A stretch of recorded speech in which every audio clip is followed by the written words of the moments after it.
নমস্কার বন্ধুরা, শখের বাগান ইউটিউব চ্যানেলে আপনাদেরকে অনেক স্বাগত। আজকে আমি আপনাদেরকে মাটি কিভাবে তৈরি করতে হয়, ড্রেনেজ কী করে তৈরি করতে হয় সেই সম্পর্কে একটি গুরুত্বপূর্ণ ভিডিও দেব।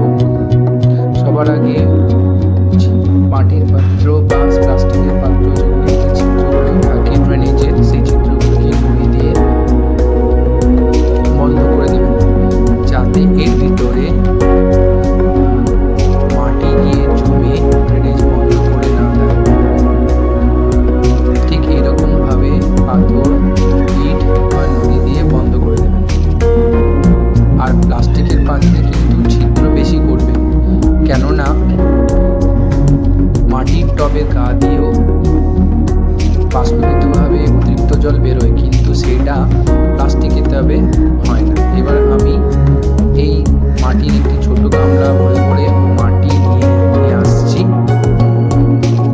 আমার কাছে কিছু মাটি স্টোরেজ করা থাকে। আমি যেখানেই দেখি কোনো মাটি খোঁড়া হয়েছে বা পড়ে আছে, সেখান থেকে এরকম বস্তা করে মাটি ভরে নিয়ে চলে আসি। এবার মাটিগুলো ওই বস্তা থেকে নিচ্ছি। এবার এই মাটিগুলোকে নিয়ে ভালো করে আমি পরিষ্কার করে নেব। আমার মাটি অবশ্য পরিষ্কার করাই আছে। এবার ওই পরিষ্কার মাটিগুলো এই গামলাটাতে রেখে আর একটু হাত দিয়ে দেখে নিচ্ছি কোনো নুড়ি পাথর আছে কিনা। এরপর আমি এই মাটিটার সাথে ট্রাইকোডার্মা ভিরিডি মেশাবো। এই ট্রাইকোডার্মা ভিরিডি আমি অ্যামাজন থেকে কিনেছি, আপনারাও কিনে রাখতে পারেন। এটি একটি জৈব ছত্রাকনাশক যা মাটিতে শিকড়কে পচন থেকে, নিমাটোড থেকে, এসব অসুবিধাগুলোর থেকে রক্ষা করে এবং প্রোটেক্ট করে। এই এক চামচ এইরকম ঢাকনা আমি একটা মাপ করে নিয়েছি। এক ঢাকনার মধ্যে দিয়ে দিলাম। নিমাটোড রোধনকারী, নিমাটোড যাতে না হয়, ছত্রাক যাতে শিকড় গাছে শিকড় নষ্ট না হয়ে যায়, সেই ট্রাইকোডার্মা ভিরিডি ভালো করে মিশিয়ে নিচ্ছি আমি। ট্রাইকোডার্মা ভিরিডি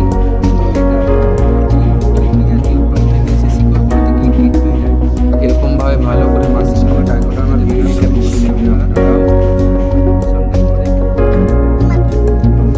আর দেখে নেবেন কোনো পাথর মাথর নুড়ি টুড়ি কিছু আছে কিনা, কেননা যখন নতুন গাছ যখন শিকড় বাড়বে, নরম শিকড়ে কোনো নুড়ি পাথর থাকলে আঘাত লেগে নষ্ট হতে পারে। এরপর আমি কি করব, আমি দিচ্ছি মিক্সড সার। এটার মধ্যে হাড় গুঁড়ো, শিংকুচি সমস্ত কিছু মেশানো আছে। এই মিক্স সারটি আমার একটি বন্ধুর নার্সারি থেকে নেওয়া। সেই মিক্স সার এই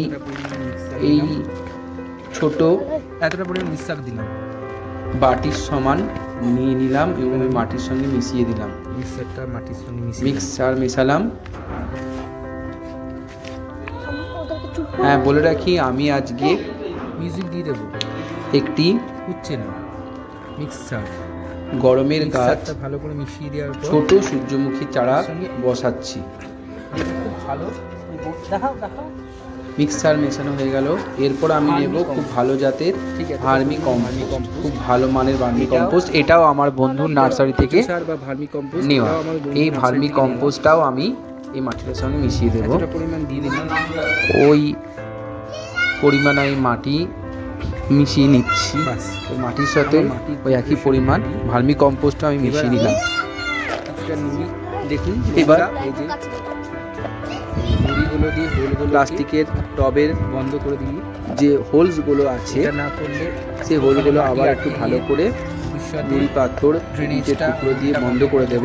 আর যেহেতু মনে রাখবে প্লাস্টিকের টবে কিন্তু ছিদ্র বেশি করতে হবে, যেহেতু গা দিয়ে জল কোনো অতিরিক্ত জল বেরোনোর বা বাষ্পীভূত হয়ে যাওয়ার কোনো সুযোগ থাকে না বলে ড্রেনেজটা অতি অবশ্যই প্লাস্টিকের টবে ভালো করবেন, না অতিরিক্ত জল এই ড্রেনেজ দিয়েই বেরোবে, না হলে জল জমে থাকবে, পরবর্তীকালে জল জমে জমে শিকড় পচে যাওয়ার সম্ভাবনা থেকে যায়।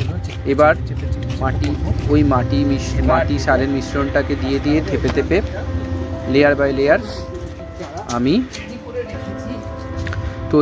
মাটি দিয়ে দিলাম। এরপর চারাটি নিয়ে আসলাম। এটাও আমার একটি বন্ধু এই ছোট সূর্যমুখী চারা গিফট করেছিল।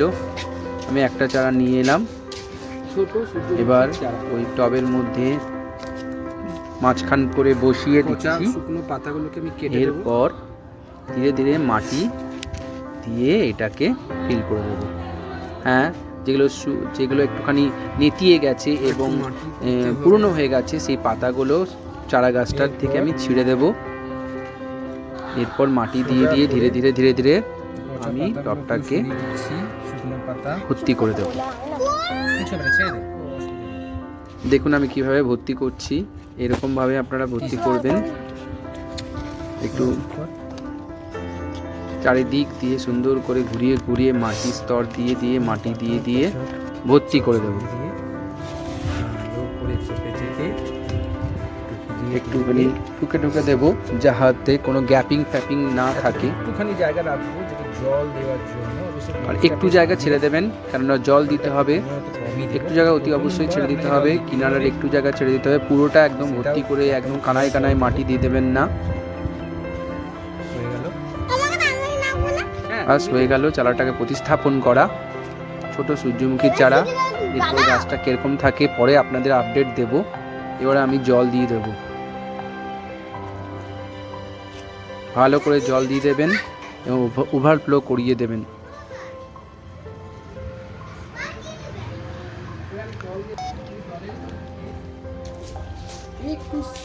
আমি জল নিয়ে এলাম, 1 মগ সমান জল নিয়ে এলাম। এবার জলটা দিয়ে ওভারফ্লো করে দেবো এবং চারা গাছটা 3 দিন ছাওয়াতে রাখবো। লাগিয়ে পরেই সূর্যের আলোতে প্রখর আলোতে রাখবেন না কোনো গাছকেই।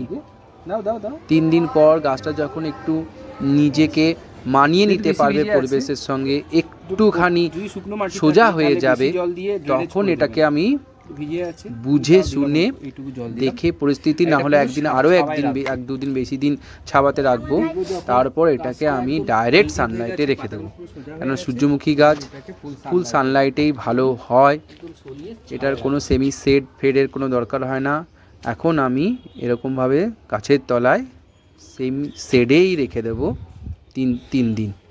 এরপর একে আমি নিয়ে চলে যাব ছাদে ফুল আলোতে। Thank you.